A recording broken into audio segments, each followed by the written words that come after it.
Yeah, good afternoon to one and all. I am V. John Reddy, Assistant Professor in the Department of Physics from Nalla Narasimha Reddy Engineering College. Today we are going to discuss about a small topic regarding de Broglie hypothesis. Okay, we know that light is a wave and particle nature, and we know that light is having the dual nature, and waves when it is exhibits the wave nature and when it is exhibits the particle nature. Depending on the situation, it exhibits the wave and particle nature. Suppose if you take the interference pattern, there it is acts as a wave. The reflection and refraction process, it exhibits the particle nature. Okay, first of all, what is meant by wave and what is meant by particle? First, wave. Wave is nothing but a spreading of disturbance created in a medium. Wave is nothing but a spreading of disturbance created in a medium. We cannot observe the physically wave. That's why the understanding of wave is somewhat difficult compared to particle. The characteristics of wave are amplitude, time period, frequency, wavelength, phase, intensity. These are the few characteristics of wave. The next coming to particle. It is the smallest quantity of substance of a matter which occupies a certain space is called as a particle. Particle is occupies a certain space. It is having some physical significance. Physical structure is there, but the wave there is no physical structure. The characteristics of the particles are mass, velocity, energy, momentum. These are all. And de Broglie is having a doubt regarding why only the few are exhibits the dual nature. Light only exhibits the dual nature. Why not the matter? Okay, and he was saying he was said that the matter can also exhibit the dual nature, but when it is in moving, the rest particles cannot exhibit the wave nature. When the particle is in moving, then that particle is exhibits the wave nature. Those waves are we are called the de Broglie waves, or matter waves, or we can call the pilot waves. Okay, matter waves means the waves associated with a particle. The waves associated with a particle are called the matter waves. Okay. Next, coming to de Broglie hypothesis.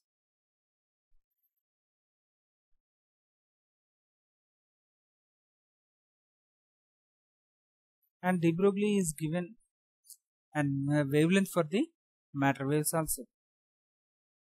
So he was given the wavelength for the matter waves lambda equals to h by mv, and this expression is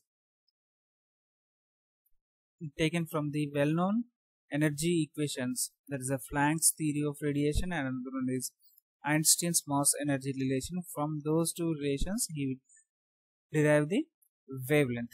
According to Planck's theory of radiation, the energy of the photon is given by E equals to h nu, where nu equals to c by lambda, E equals to hc by lambda. According to Einstein's mass energy relation, E equals to mc square.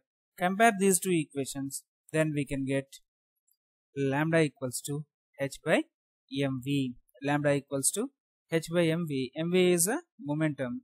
Therefore, de Broglie wavelength is lambda equals to h by p. This is the de Broglie wavelength for the matter waves. Okay. The next, he was given the different various forms of the wavelength in the various forms. One is this is in terms of momentum, and if you take the wavelength in terms of energy, and we know that the kinetic energy equals to half mv square. Okay, and here multiply and divided with the m, we can get m into E equals to half m square v square, 2m E equals to mv square, m square v square, mv equals to under root 2 me. The wavelength in terms of energy is we are taken lambda equals to h by under root 2me, that is in terms of energy. Next, de Broglie wavelength in terms of voltage. We know that the energy of the, suppose if we have taken an electron, charge E is accelerated with a potential energy capital V, then its kinetic energy is, we can take E equals to small charge into potential difference, E into V. Substitute the EV in the above equation, then we can get lambda equals to h by under root of 2 MeV. 2 is constant, m we know that value of the mass of the electron, and E charge of the electron, and capital E voltage. By substituting m and E values in the equation, then we can get lambda equals to 12.26 or 27 by under root capital V angstroms. That is in terms of temperature. Okay, according to kinetic theory of gases, the average kinetic energy of the particle at temperature T is given by E equals to 3 by 2 kT. 3 by 2 kT, where K is a Boltzmann's constant. Okay, substitute the E value in the equation, lambda equals to h by under root 2me. Then we can get h by under root 3m kT. This is wavelength in terms of temperature for the gases. Next, coming to the characteristics of the matter waves. The de Broglie wavelength lambda equals to h by p, that equals to h by mv, that equals to h by 2me, that equals to h by under root 2mev, that equals to h by under root 3m kT. These all are the different forms of the wavelengths. From this one, we can observe that the lighter particle is having greater wavelength associated with it. The lighter the particle, greater is the wavelength associated with it. M is small, wavelength is more, means lambda is inversely proportional to mass. Next, lesser the velocity of the particle, longer the wavelength associated. Lesser the wavelength of the particle, longer the wavelength associated with it. Lambda is inversely proportional to V also. Next, when V equals to 0, then lambda equals to infinity, and V equals to infinity, then lambda equals to 0. Means here V equals to 0, then lambda equals to infinity. There is no meaning. V equals to 0 means already from the definition of the matter waves, only the moving particle is associated with the wave, but not a rest particle. That's why V equals to 0 means that's a rest particle, that exhibits the particle nature only. When it is in moving position, then only it exhibits the wave nature. That's why when V equals to 0, then lambda equals to infinity. That is, we are saying that only the moving particle is associated with the wave, but not rest particle. Next, matter waves produced when the particles is in motion are charged or uncharged. Matter waves produced when the particle is in motion are charged or uncharged. If the particle is, it does not depends on the charge of the particle, only depends on the motion of the particle. The matter waves are not electromagnetic waves. Electromagnetic waves means only the charged particles can create the electromagnetic waves, but not the uncharged particles. But here, charged and uncharged, both can be produce the matter waves. The matter waves travel faster than the velocity of the light. Matter waves can travel faster than the velocity of the light.